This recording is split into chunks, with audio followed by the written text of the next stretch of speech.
monthly record. The New York Post says the record numbers prove President Biden has waved the white flag and his administration is ignoring the laws and just letting everybody in.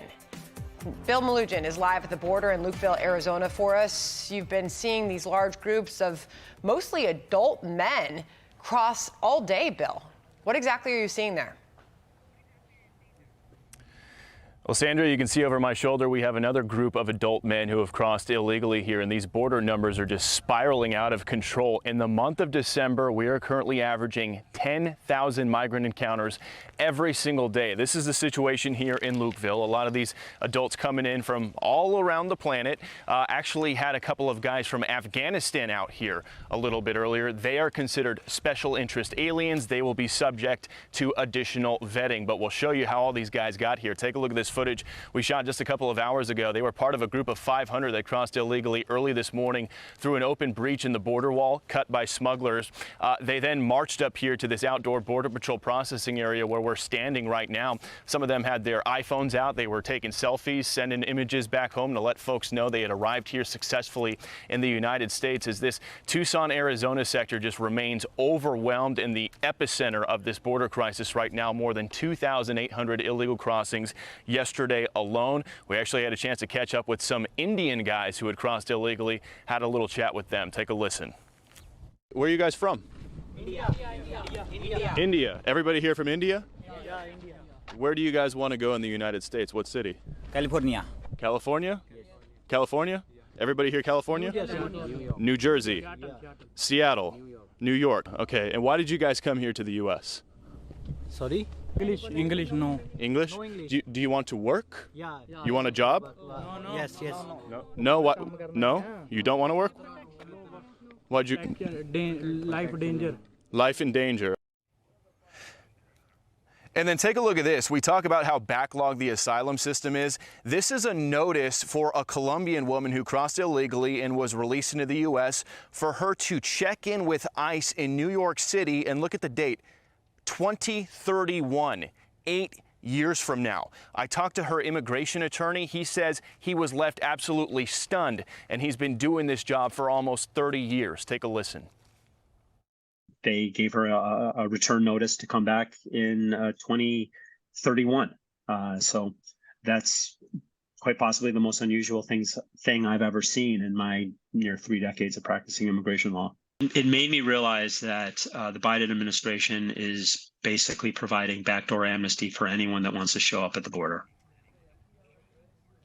And John and Sandra, one more thing to note. Last week, Arizona's Democrat Governor Katie Hobbs announced she was sending the National Guard down here to the Arizona border. I can tell you we've been here in Lukeville all week long. We have not seen a single National Guard soldier out here yet. We'll send it back to you.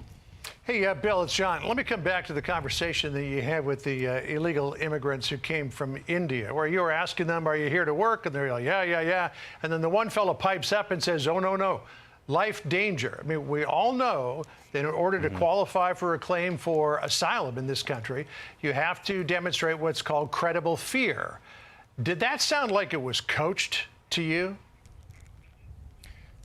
It did, and that happens a lot. These migrants are told by the cartels what to say when they get here on U.S. soil so they can be released into the United States. And credible fear is one of those thresholds they have to meet. They do these initial credible fear interviews out here in the field. And look, if they come here and say, no, I want a job, I want to work, that does not qualify for asylum. So some of these migrants know they're told what to say when they get here. And if they say, my life is in danger or I'm in fear of my home country, they feel that's a box they can check in order to get asylum and hopefully be released. And you just saw that court date, or not a court date, an ICE hearing for 8 years from now in 2031. It's ridiculous how backlogged the system is. I mean, when you put this in perspective, Bill, as we're heading into the final days of the year here, as we remind our viewers, you wouldn't be seeing this happen unless we had drone images like this that our Fox Flight team is providing for our viewers and really for the country and the world to see this happening.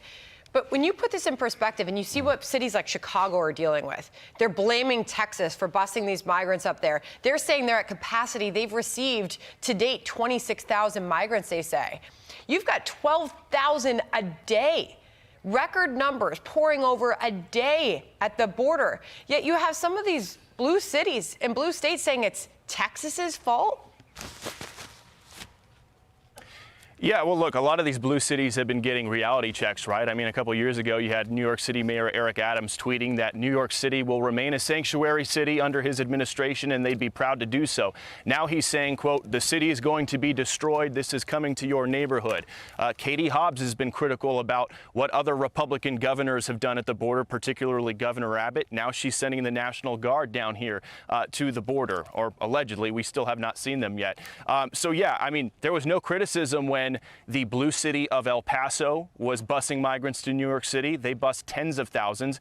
There was no criticism when Katie Hobbs, a Democrat governor of Arizona, kept Governor Doug Ducey, a Republican's busing program, to also bus migrants out of Arizona. So the criticism only seems to be at Governor Abbott and Governor DeSantis when they move migrants around the country, despite the fact that Democrats have been doing it and the federal government has been doing it as well with NGOs. When you take a look at that group of people, you know, they can't all stay in Texas. They got to go somewhere. Bill, you've been doing terrific reporting down there at the border, and I dare say that yours are the only images of this that we're seeing pretty much anywhere on television. Keep up the good work. Thank you, Bill.